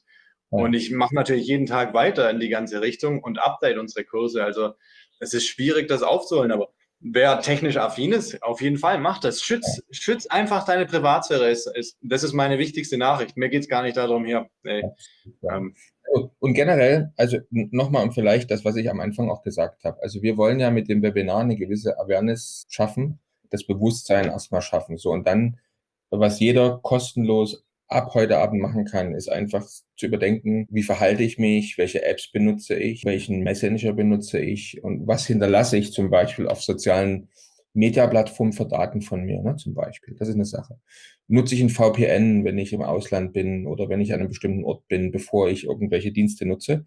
Das sind Dinge, die solltet ihr unbedingt tun. Da muss man sich eine neue Gewohnheit zulegen. Das scheint am Anfang aufwendig zu sein. Und wer da einen Schritt weitergehen will, eben, der könnte zum Beispiel Folgendes ja machen. Der Chris hat ja gesagt, der hat also da eine coole Idee, zum Beispiel auf einem Handy eigentlich mehrere virtuelle Handys unterzubringen. Man könnte natürlich auch einfach sagen, ich kaufe mir jetzt 5 oder 6 Handys, die ich immer bei mir habe, oder?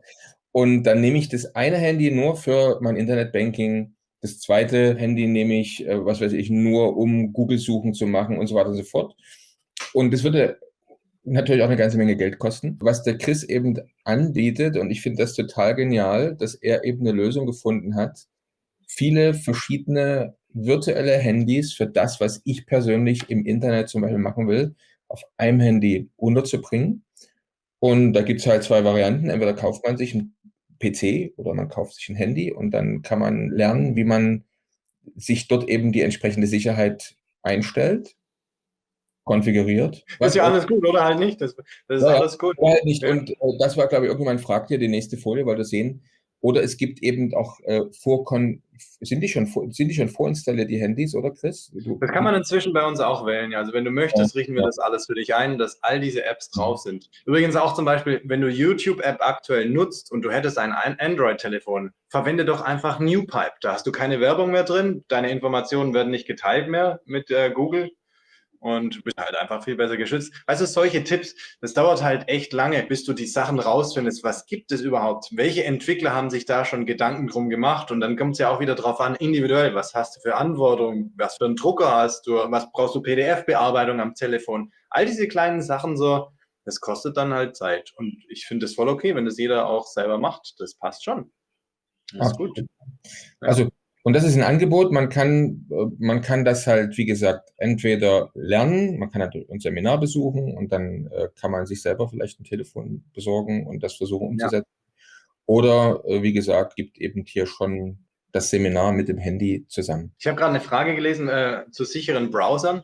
Also ich kann dir schon sichere Browser nennen, aber eigentlich aus unserem Ansatz raus sind sie eben nicht sicher, weil sobald ich mich mit dem Internet verbinde, gehe ich schon davon aus, dass ich eine Schadsoftware drauf habe. Sobald ich eine Sekunde im Internet bin, weiß ich das schon, dass da Schadsoftware aktiv ist. Das heißt, mir geht es heutzutage gar nicht mehr darum, welchen Browser verwende ich, sondern ich weiß, dass Schadsoftware kommt. Wie kann ich sie abkapseln, dass sie nur dort dann bleibt, zum Beispiel jetzt hier bei ClickMeeting. Ja, sollte doch drauf sein. Die ist nur bei ClickMeeting und die betrifft nicht meine Bilder oder andere Sachen. Das heißt, ich habe ganz viele Browser auf meinem Laptop. Du könntest zum Beispiel anfangen, wenn du jetzt sagst, okay, ich muss unbedingt herkömmliches Mainstream-Betriebssystem noch weiter nutzen, mach einfach 5 verschiedene Browser drauf. Und dann versuch mal zu trennen deine Aktivitäten, dass du sagst, okay, alles Recherche mache ich nur an dem. Alles, wo ich mich irgendwo einlogge, im Browser. Brave Browser, Firefox, Privacy Browser, gibt einige, ja. Opera, ja gut, dann kommt es drauf an. Also ich gehe halt auch schon davon aus, paranoider Ansatz, okay, Opera ist nicht ganz clean, ganz gut, okay, aber kann ich trotzdem nutzen, ja. Was ist mit Containern in Firefox? Sind diese sicher? Was meinst du mit Containern? Ich denke mal die Tabs, oder? Naja, du musst dir das so vorstellen, du gehst im Internet in deinem Browser auf Webseiten, da kommt dann Browser Fingerprinting. Also Fingerabdrücke werden dir da gegeben. Das sind einfach ganz lange Nummern, Zahlen, Code. So, gehst du auf eine Webseite, zum Beispiel Spiegel, die haben da Google-Like-Buttons drauf, Facebook-Like-Buttons, lauter Big-Tech-Bausteine, die siehst du gar nicht. Die sind zum Beispiel irgendwo verbaut unten drin. Sobald du da drauf kommst, ist dieser Baustein dafür verantwortlich, dass in deinem Browser ein Fingerabdruck angeheftet wird und das wird gespeichert. Jetzt gehst du auf eine nächste Seite, buchst einen Flug nach Griechenland. Dann hast du auf dieser Buchungsseite auch wieder einen Fingerabdruck, wird zusammengepackt, im Browser gespeichert. So, das Ganze vergrößert sich und egal, ob du die Cookies löscht oder die Historie, was auch immer du da machst, das bleibt drin. Das ist eine Identität, die dein Browser entwickelt und du ziehst sie hinter dir her. Das heißt, diese alten Sachen, Antivirenscanner oder Cookies löschen oder Historie löschen oder eben was für einen Browser du verwenden solltest, das ist alles Mittelalter. Das interessiert heutzutage nicht mehr. So funktioniert die Überwachung nicht. Die ist schon viel weiter. Jetzt ist ja so, also worüber wir gerade gesprochen haben, ist, du bietest also jetzt einen Kurs an. Also wie kann man sich das vorstellen? Also du sagst, also wer jetzt nicht selber, also erstmal selber kann man im bestimmten Bereich was machen, aber eigentlich, wie wir gesehen haben, reicht es nicht, um eine wirkliche richtige Privatsphäre herzustellen. So, jetzt, das ist schwierig halt, weil du die alternativen Apps alle brauchst. Du brauchst die Einstellungen im Telefon. Ja. Ja. Würde man jetzt bei dir zum Beispiel entweder den Transform-Kurs bestellen mit dem Handy, du bietest ja auch noch einen an mit dem PC, also wenn ich sage, ich will meinen Laptop sicher machen, dann kann man ja wohl einen eigenen Laptop kaufen und dann lernt man, wie man den sicher macht, beziehungsweise bietest du auch einen Laptop dann an. Vielleicht kannst du dazu noch mal was sagen. Wir haben Laptops, wir haben inzwischen unsere eigenen Privacy-Laptops, die wirklich von Grund auf, alle Bauteile, die drin sind, auf Privatsphäre ausgelegt sind. Und bei dem Laptop kann ich halt sicherstellen, dass das ganze System funktioniert. Weil eins ist halt auch wichtig, ich könnte jetzt zum Beispiel sagen, ich entwickle alles selber. Google ist mir alles zu blöd, Big Tech, und ich entwickle alles selber. Dann müsste ich so viel Geld da reinstecken und ich würde niemals das aufholen, was Sie an Entwicklung schon reingesteckt haben. Also es ist viel schlauer herzugehen, manche Bausteine herzunehmen und die komplett von der Überwachungstechnik zu befreien. So, aber jetzt nochmal zurück zum Laptop. Das ist ein Betriebssystem, das ist nicht wie Windows, wo zig Entwickler die ganze Zeit dran arbeiten, sondern das ist ein spezielles System und es braucht halt gewisse Voraussetzungen. Es läuft nicht an jeder Hardware. Das heißt, ich brauche dementsprechend eine CPU-Leistung. Und wenn jetzt der Rechner schon 4, 5 Jahre alt ist, dann ist dein Erlebnis vielleicht nicht so toll, weil halt alles viel länger braucht zum Laden. Deswegen haben wir gesagt, okay, wir ermöglichen auch, dass man bei uns Laptops kaufen kann und zusammen mit dem Kurs, mit dem Superior-Kurs, richten wir den Laptop dann komplett ein. Das heißt, was machen wir da? Wir richten ein Fundament ein. Wir bauen erstmal Firewalls im Laptop ein und dann bauen wir VPN-Hubs ein, also VPN-Standorte. Die haben auch wiederum Firewalls. Wir bauen also wirklich diese Mauern ein, durch die durchzukommen sehr schwierig ist und einen Aufwand bedeutet. Das heißt, an meinem Laptop hier musst du auf jeden Fall schon mal 10 Mauern überqueren, bis du überhaupt an eine Stelle kommst, wo es vielleicht interessant werden könnte. Durch das, dass ich die Sachen hintereinander schalte. Und wie mache ich das, dass ich VPNs hintereinander schalte? Und dann auch voreingestellt. Zum Beispiel, das kennt, glaube ich, jeder, wenn du Flüge suchst aus der USA, gibt es einen anderen Preis, wie wenn du Flüge suchst aus der EU, aus Afrika oder aus Südamerika. Werden dir andere Preise angezeigt. Du wirst verarscht. Und was kannst du da machen? Du kannst einfach immer einen gezielten VPN nehmen, sobald es um deine Flugbuchungen geht. Du hast zum Beispiel eine virtuelle Umgebung, die hast du fest eingestellt mit einem festen Punkt, mit dem du nach außen trittst. Genauso bei der Bank übrigens. Revolut hatten wir vorher. Ja, also dass zum Beispiel Revolut dann sagt, du bist in einem anderen Land, wir erkennen das. Ja, warum erkennt das denn? Aufgrund von Wi-Fi-Scanning, weil es weiß, die Router-IP-Adresse hier, die drumherum ist, die ist zugeordnet zu dem Standort. Dein Telefon ist in der Umgebung und das wird weitergegeben an Big Tech. Diese Daten haben wir als Revolut, also musst du da in der Nähe sein zu 99,999% Wahrscheinlichkeit.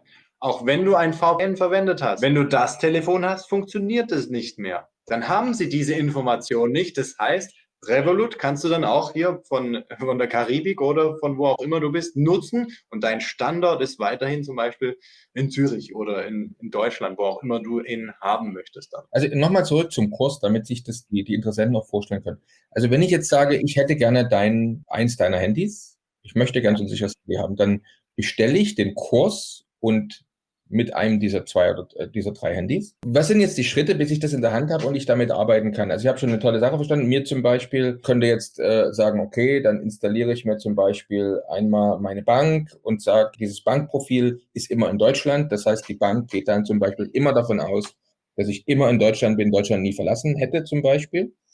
Sowas kann ich dann zum Beispiel machen. Jetzt, bis ich das Handy jetzt funktionierend habe, welche Schritte laufen da ab? Also ich buche jetzt den Kurs und das Handy, wie geht's weiter? Je nachdem, ob du es voreingestellt haben möchtest oder nicht. Also natürlich hast du es mit Betriebssystem, das bekommst du auf jeden Fall, aber wir können, wenn du möchtest, auch alles einrichten. Das heißt VPN einrichten, all die Apps installieren, die du herkömmlich brauchst. Zum Beispiel E-Mail-Account verwenden wir K9, kann ich auch empfehlen für Android zum Beispiel. Nicht mehr irgendwas anderes verwenden von Big Tech, sondern wirklich Free Open Source gehen. Das ist der Schlüsselbegriff. Auf das bauen sie übrigens auch auf. Du hast ja gesagt, die Software, die baut nicht auf Windows auf, sondern auf Linux. Linux ist Free Open Source. Ja? Und genau darauf bauen wir auch auf. Und so nur auf die Art und Weise kannst du heute die Privatsphäre wahren. So, dann bekommst du das Telefon. Das dauert maximal 2 Wochen. Also in der Regel ist es auch nach 1 Woche durch und bei dir. Und dann loggst du dich ein in deinen Kurs. Dann sage ich da, hallo, ich bin der Chris. Und jetzt geht's los. Das ist unser Fahrplan. Wir richten jetzt zum Beispiel deinen VPN selber ein, wenn du den selber kaufen möchtest. Kannst du auch sagen, wir sollen es machen oder du kaufst den. Wie machst du das? Dass du den anonym kaufst, dass du am Schluss Zugangsdaten hast und welchen VPN übrigens? Ich empfehle nicht NordVPN, kein ExpressVPN. Das sind alles im Hintergrund angezapfte Stellen, die möchtest du eigentlich gar nicht haben. Du brauchst wirklich einen VPN, der in einer Nische ist und dem du vertrauen kannst, wo du weißt, okay, die haben eine Historie, da ist noch nie irgendwie ein Leak gewesen oder die haben nachgegeben. Es geht ja wirklich um Privatsphäre, die stabil stehen muss. Und dann geht's weiter, okay, welche Apps brauchst du da drauf? Welche Messenger? Wie installierst du die? Zum Beispiel installieren von Telegram mit dieser Telefonnummer. Was brauchst du sonst noch? Brauchst du Telegram drauf? Okay, wie geht das? Mit einem neuen Profil jetzt erstellen an deinem Telefon? Und was muss das Profil alles können? Was darf es nicht können? Wo müssen Einschränkungen sein? Ich gehe also durch die Einstellungen am Telefon durch. Was soll aktiviert sein, was soll nicht aktiviert sein? Wir installieren dann Kartografie, Maps, du lädst Karten runter, was du brauchst. Also alles, was man halt heutzutage auch am normalen iPhone zum Beispiel hat. Und das versuchen wir dann für dich individuell anhand vom Kurs. Okay, dann machst du diesen Schritt. Dann isolierst du WhatsApp. Dann holst du dir Jitsi und probierst das aus. Ich habe auch die Frage gesehen, braucht dann jemand anderes auch das Telefon? Nicht zwingend, nein. Es ist natürlich besser für dich und für ihn, wenn du zum Beispiel einen Jitsi-Call machst und das ist nicht am iPhone, weil iPhone hört ja mit. Das heißt, indirekt liegt ein wenig was. Aber es liegt bei weitem nicht so viel, wie wenn ihr beide iPhones habt. Das heißt, es ist nur noch an einer Stelle und auch das nur sporadisch. Ne? Das heißt, für kurze Telefonate auf jeden Fall super. Aber wenn ihr beide Privacy-Telefone habt, ja wunderbar, dann ist es natürlich noch besser. Aber es kommt immer darauf an, was du eben auch kommunizierst. Wie sicher soll es sein? Natürlich kannst du dafür sorgen, dass deine Familie eine sichere Umgebung habt und ihr strategische Gespräche führen könnt und so weiter. In Zeiten von Corona war das für viele wirklich sehr, sehr schwierig. Also es gab Länder, wo ja wirklich das Telefon benutzt wurde für die Totalüberwachung. Und wenn du da ein iPhone hattest, du hattest keine Chance. Du musstest dich ergeben sozusagen. Ja, und heutzutage, wenn du halt auf Privatsphäre fokussiert bist, kannst du sagen, okay, ich nutze meine Privatsphäre ganz gezielt und kann mich halt bewegen auf die und die Art und Weise. Ja. Alles, was wir hier machen, ist im legalen Rahmen, ist keine Anstiftung oder irgendwie mach was Illegales, sondern ist alles legal, was wir hier tun und ich kann es halt einfach nur empfehlen. Was machen wir noch im Kurs? Wie kannst du anonym einkaufen online? Wie kannst du anonym auch telefonieren? Also jetzt nicht nur über Voice-over-IP. Wir trainieren einfach deinen Privacy-Wächter. Ich muss gerade mal die Kurslektionen durchgehen. Welche Internetseiten solltest du nutzen und welche solltest du vermeiden? Also Google zum Beispiel nicht mehr benutzen, sondern verwende andere Suchmaschinen, zum Beispiel Startpage. Wird dir genau das gleiche angezeigt wie bei Google, nur dass du keine Historie hinterlässt bei Google. Aber wenn es dir jetzt darum geht, dass du alternative Inhalte möchtest, das heißt kritische, die Google schon raussortiert hast, dann verwendest du metager.org. Also lauter solche Sachen, weißt du, das addiert sich halt nach und nach. Und du findest es irgendwann dann schon, wenn du selber die ganze Arbeit machst. Aber es ist halt Arbeit. Und ich denke, in der Zeit können sich viele halt fokussieren auf ihr Ding und eine Abkürzung nehmen. Ne? Deswegen gibt es uns für Abkürzungen. Absolut. Frage noch, dieser Kurs, wie lange habe ich den Zugriff auf den Kurs? Für immer. Für immer. Ja. Und würde da auch was möglicherweise abgedatet, wenn da irgendwas zum Beispiel nach ein paar Monaten vielleicht falsch ist, nicht mehr stimmt, wird das abgedatet? Ja. Mache ich ständig. Also muss ich ja auch machen, weil wenn ich es nicht update, solche Sachen, wo dann Fehler zum Beispiel kommen, ach genau, guck mal, dann gibt es zum Beispiel Cryptocurrency Wallets. Das ist ein Kapitel. Da hatten wir letztens noch die Samurai Wallet drin. Jetzt sind die gerade verhaftet worden, die Gründer von Samurai. Jetzt kann ich das natürlich nicht mehr empfehlen, weil die ganze Infrastruktur ist praktisch beschlagnahmt worden. Ist natürlich schwierig, dann helfe ich da dabei, okay, wie bekommt man seine Coins raus? Und wenn es das gibt, die meisten verwenden sie ja dann wirklich, um Sachen auch zu kaufen.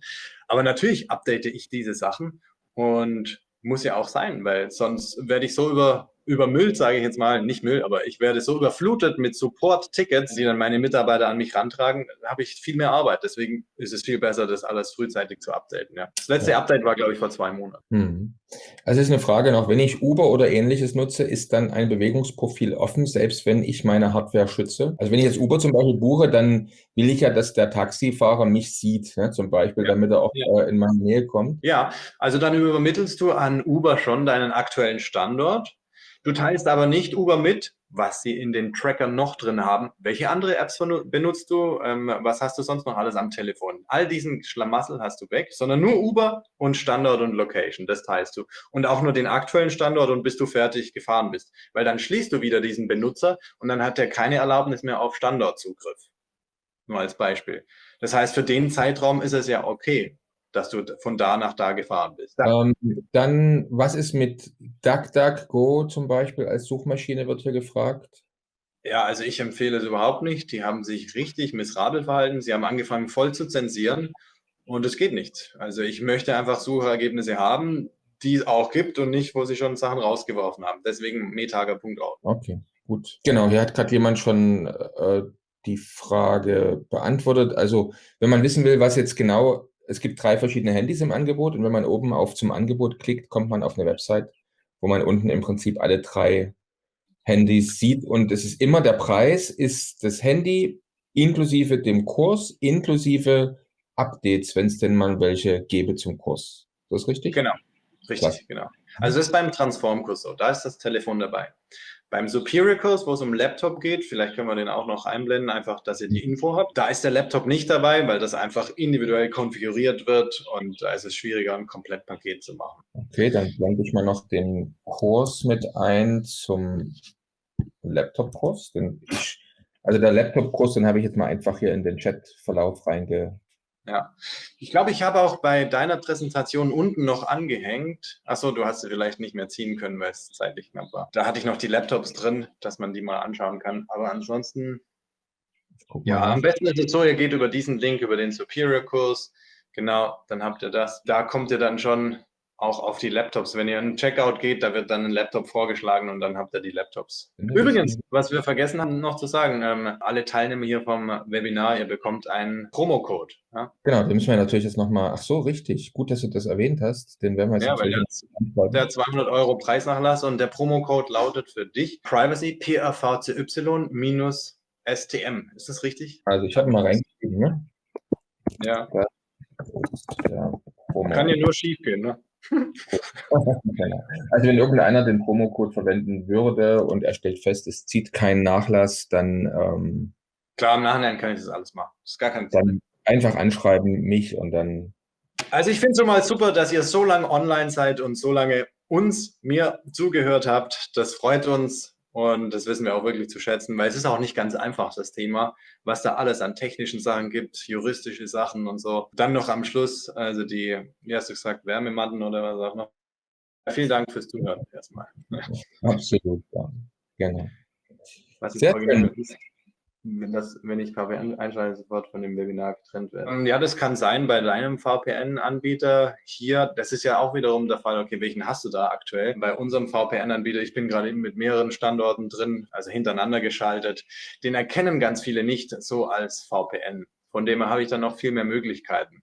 Das stimmt schon, manchmal werden VPNs auch geblockt. Auf jeden Fall kann man es oftmals auch sehen, dass du über ein VPN nach außen gehst.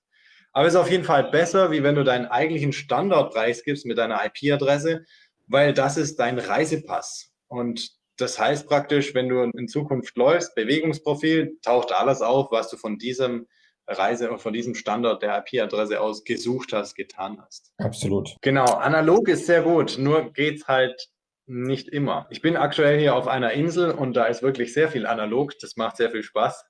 Aber auch da ist es so, dass halt, wenn du dir Immobilien anschaust, ist halt alles am Telefon und wird kommuniziert.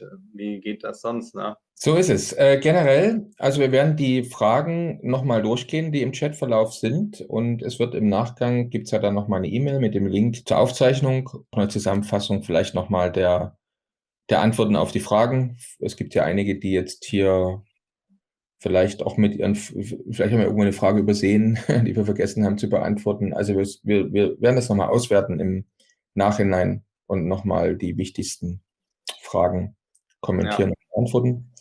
Und ansonsten kann ich sagen, vielen Dank. Übrigens, wer es noch nicht mitbekommen hat, es gibt ja auch Live-Events, die wir jetzt immer wieder planen. Die letzten waren in London, jetzt gibt es ein Live-Event in Zürich. Also da freue ich mich auch schon drauf. Ich werde auch mit dabei sein. Also in Zürich am 8.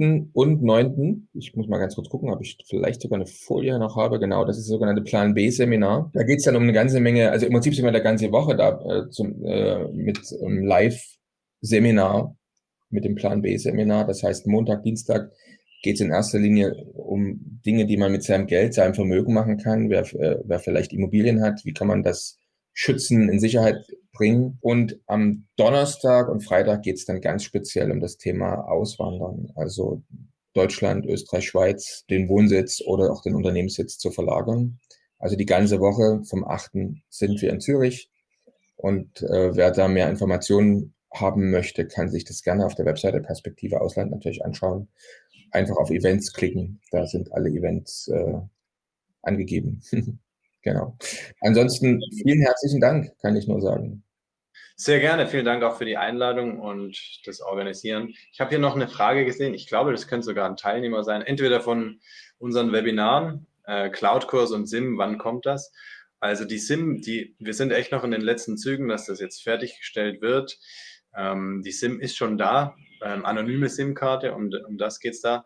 Dann kam noch andere Frage, die Webinare von uns könnt ihr euch natürlich auch anmelden, das passt auch.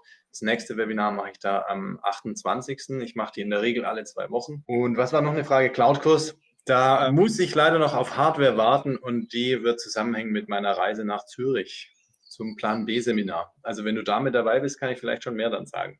Einfach aufs Plan B-Seminar kommen. 8. und 9. Juli. Sehr schön. Dann wünschen wir eigentlich allen jetzt noch einen schönen Abend. Wem im Nachhinein doch noch eine Frage einfällt, die ihr vergessen habt zu stellen, schreibt eine E-Mail. Wir werden sie beantworten. Und ansonsten vielen Dank. Gute Nacht. Bleibt fröhlich. Und ja, vielleicht sehen wir uns bei einem unserer Events dann auch live. Würde uns sehr freuen. Würde mich freuen, ja. Vielen Dank fürs Zuhören und bis bald. Schönen Abend euch. Ciao, ciao. Ade. Bist du Unternehmer, Freiberufler oder Investor? Zieht es dich schon lange ins Ausland? Mach heute den ersten konkreten Schritt in eine Zukunft mit mehr Geld und mehr Freiheit. Buche ein Beratungsgespräch mit Sebastian und seinen Kollegen. Unsere Kanzlei unterstützt Mandanten wie dich dabei, deine Steuerlast legal zu reduzieren, Vermögen aufzubauen und zu schützen und deine persönliche Freiheit zu maximieren. Profitiere jetzt von unserem Fachwissen und unserem Netzwerk. Gehe zu mandatierung.com und werde Mandant unserer Kanzlei.